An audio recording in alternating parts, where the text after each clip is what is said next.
Welcome back to Pro League, guys, here live at the Nexon Arena. Prime is down 0-2 against SK Telecom T1. They're really taking a beating against the top team here in round 3. No surprise, Moonblade. No surprise, Valdez. We were hoping for something. We almost saw something there in our last game. Creator getting those Blink Folks into the main at a pretty early time. Only Marines to defend against it, but it ended up being enough. And Dream, he bounced back pretty hard. And from there, Creator kind of just fell apart. Yeah, he really did. I think he just got a bit too excited, possibly. Yeah. He did a lot of damage. He's like, okay, I got this. But then his multitasking was the big thing that really threw him off. A lot of really nice mind drops from Dream to take the attention off the attack. The Blink Micro is just not there. Yeah. And as you said, Dream takes the win. So we're about to jump into Game 3 here. It's going to be KeeN versus Impact. Impact has not played in Pro League in 707 days. Wow, yeah, it's been a long time. I'm very excited to see how he's going to be playing. He used to be part of the team Axiom, and he had some success in there. Always a great player, did well overseas. But I'm very curious to see how he's going to do it now that he's in SKT, in that sort of training regimen and team house. Yeah. Well, look at KeeN there. And Valdez, 3-10 against Impact. That's pretty insane, actually. I wonder where these guys actually played a bunch of their games. Oh, I'm sure it's been all over the place. These guys, they have been traveling as well for a long time. I'm sure they've met in DreamHacks and IEMs and whatnot. These two guys have been around for a pretty long time, so it's not too surprising.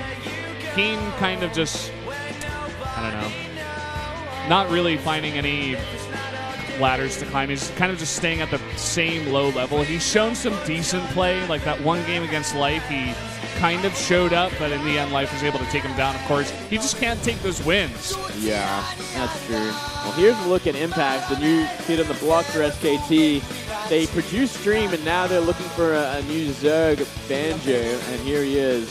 He recently performed very well in the GSL qualifier, defeating San and Departure. And besides that, we haven't seen much of him. He's been one of those players that just plays in a lot of online tournaments as well. Yeah, defeating Silent Departure, a very high-stress environment there in that qualifier, but of course that's a Protoss and a Zerg, so going to be interesting to see how he can do here against Terran in his first Pro League match in a very, very long time. Could be nervous, maybe he won't show his best play.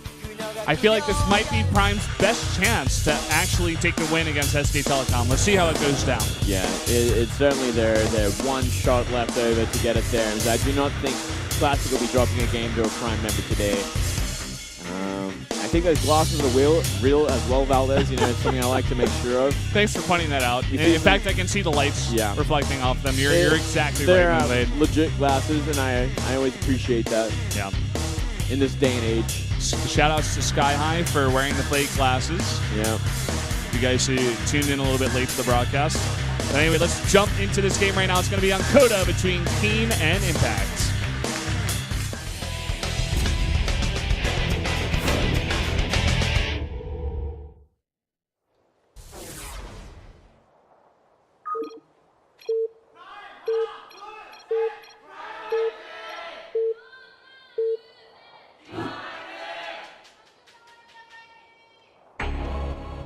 Down here in the bottom right, in the purple for Prime, our Terran player, he is KeeN. And up here in the top left for SKT, new member, Impact. Welcome, brother. Big day today for him. Yeah, big day indeed. As we mentioned before, it's been a long time since he's been in here. I think it was 707 days, or maybe that was the... Last time he played in Pro League. Yeah, that was it. Yeah. There was another stat there for the last time Prime won against SKT, but I think that was June 3rd, 2014. Yeah, it was like a year ago. So, just over a year ago now, actually. So, yeah. Wow. Been a while. It's out of control. Impact, we could see some nerves out of him. Let's see how stable his play is here today. He looks pretty calm, actually, like looking in the booth. Not one of those players that are just a little too young, like we do see a lot on Prime. Yeah. Like Terra or Departure, those guys kind of freak out when they're in the booth. And we do definitely see it reflect in their play a lot. As you mentioned before, this guy's been around for a pretty long time. He's been around the world. He has a lot of experience playing in very high-pressure situations, so I'm sure he's going to be just fine. I'm just curious. You know, a lot of players, even in the last match, Creator versus Dream, Dream was even like, oh, you know, sometimes I even get nervous in Pro League. Sometimes these best-of-1 situations coming out in one of these leagues that's been around for so long in StarCraft history can kind of get to these players, even when they do have a ton of experience. Yeah, nerves are always a thing. And I dare say team leagues are probably one of the scariest of all because there's a lot of there's a whole team behind you, a lot of pressure on you, so you have to perform not only for yourself, which it adds a whole new sort of factor to it. Very true. I'm going to see a pool first from Impact, in fact. Yeah, maybe hoping to sneak some lings out in the map so we can try and delay that CC. And obviously, it's always going to help out against any sort of proxy play as well. Yeah, you know, Coda, not a bad map to do, a 2-player map, if you were going to go for a proxy. We have seen, I think it was Byung do this against a Zerg, or even a Protoss. I think it was a Protoss, actually, a while back. I think it was like at the very beginning of round 3. Worked out pretty well. I think we've seen Sorry do it on most maps as well when he gets a chance to play. Sorry did it on this map, too. Yeah, see, it can happen for sure. I mean, that cliff is right next to the main. It can just jump right on in with a nice proxy position. Not going to be the case this time around there. Just going to see a Reaper expand into Reactor, it looks like here. Yeah. And actually, no link to middle at all, Valdez. So simply going for that fast queen so he doesn't have to deal with any sort of harassment early on. Yeah. Just a safe pool. As you mentioned before, great against proxies as well. So Impact, not a bad idea coming into his first match in a long time just to play it pretty safe. I respect that. Yeah, it's a smart way to do it, especially when you're up against a team that is considered by far the weakest in the league. You know, they are going for those pot shots, they are going for those risks. So play as straight up as you can and play a game. I mean, Sue showed it best, you know, just play a very safe game. So we see that here. Already 2 queens out. Start spreading that creep. And the Reaper, he just goes for a small scout. He sees the queen out very early, knows his pool first, and just goes back to the watchtower. Maybe just poke here at the natural, it looks like. Yeah, poke on in. Queen is waiting there, so link speed, getting closer to finishing as well. I like this, actually. The Marines out on the map looking for Overlords. They're going over towards the right side. Unfortunately, Impact does not place any of his Overlords over there. No, he's already got them in place.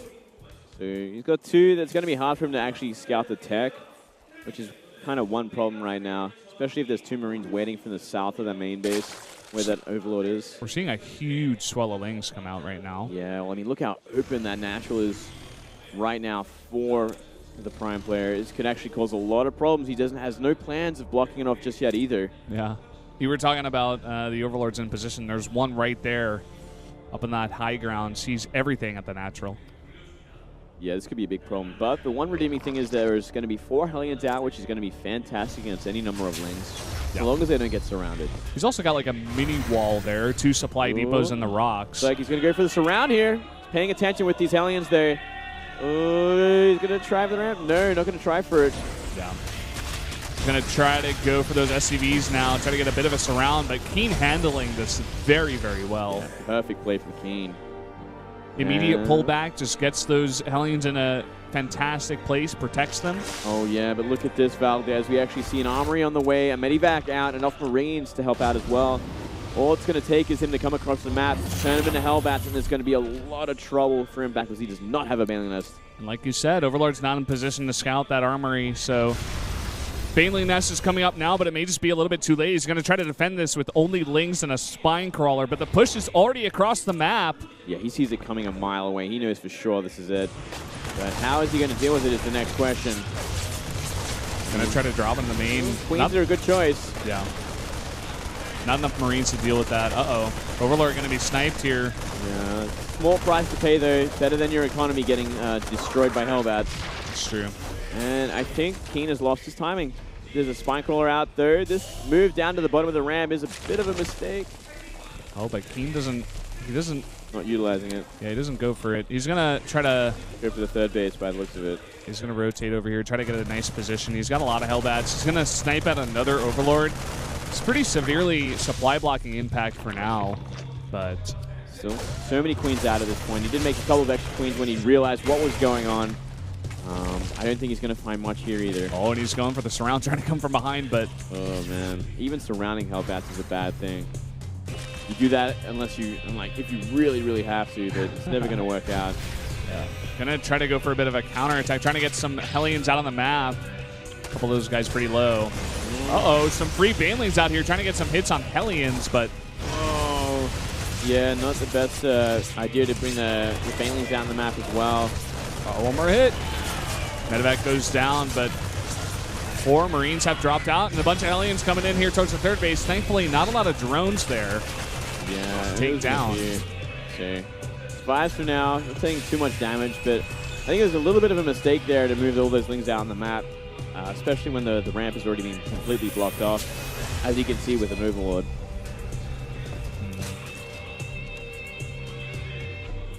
So, both players kind of settling in here. It looks like KeeN's going to try to go for more harass. KeeN very famously loving those Hellions. And, of course, the Hellbats there with that timing. He does finally get that orbital after going for that 2-base play.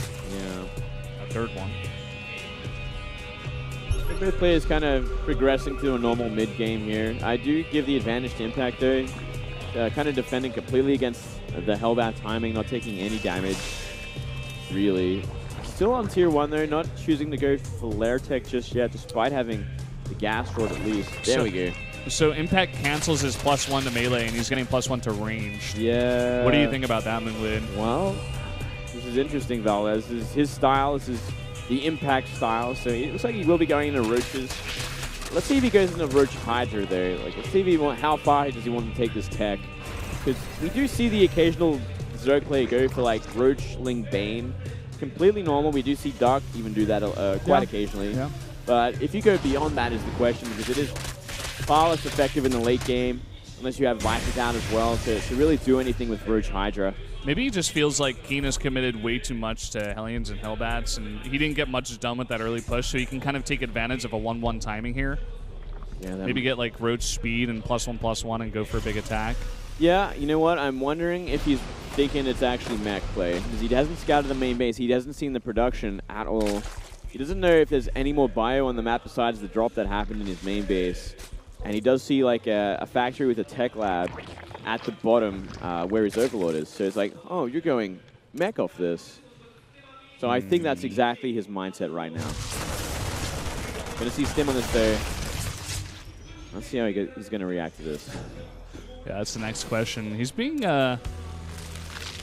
pretty greedy with this tech. He cancels, it looks like, the Infestation Pit and the Hydra Den, and immediately gets Baneling speed and gets the +1 attack to his Zergling. So there you go. It looks like just a bit of a mistake there from Impact. He just hadn't read enough. He has no vision of the main base whatsoever. He doesn't know what kind of production buildings. All he knows is there's a second factory, and it's in the natural.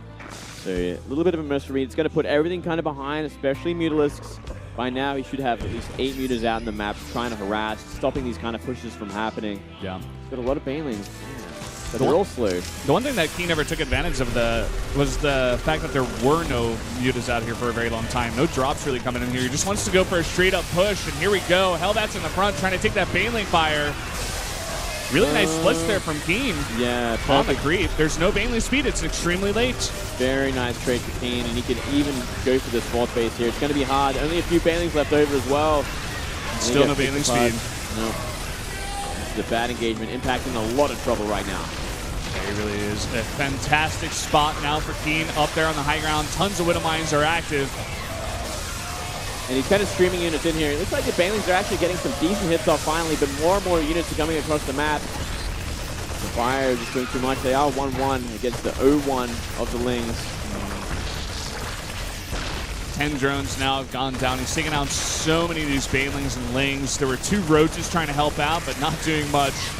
And all these Banelings forced to be canceled. Finally, the Baneling speed has finished. But it looks like it's just too late for Impact. Yeah, it's a massive misread from Impact. It's going to cost him the game by the looks of things. Down way too far in supply. And streaming units out like this is never going to get the job done. Yeah. So KeeN in a great position to take his first win of the 2015 Pro League here in round 3. GG! And he puts Prime up on the board. Oh, there you go, Valdez. That little bit of inexperience in the booth, kind of throwing him off a little too much. Not being careful enough with his scouting, and that's all it takes for Zerg to lose a game against a good Terran. You know, you have to be sure at what you're up against, and what units you're going for. But failing speed too late, incorrect upgrades, fire too late. It all just a little too slow. Yeah. And even after holding off a held up push really fantastically, he didn't really take any damage at all. There were like 3 drones that went down but he had enough queens out, and he defended it really fantastically, but he just was never really able to go into the right tech from there and just fell too far behind. KeeN just follows up with a really nice bio push with mines, and that was enough to win the game. So there you go. KeeN gets his first win, and we're going to get to see Classic play against Yoda. Yeah, we are. So another bit of a one-sided match, I got to say. Classic has been playing fantastic lately. Yoda, he hasn't had much luck. But, you know, maybe they can ride this momentum. Now that KeeN has won a game, they can bring it to that ace match. Maybe they can actually, you know, cause an upset here tonight. Yeah, that would be huge for Prime, even just in terms of pride's sake. But at the same time, it would be even worse for SKT. They want to get as many points as possible to secure that first place. As they were talking about in the KT match, if SKT loses both of their matchups, KT could actually take first place, especially after getting the 3-0 tonight against Gigantus.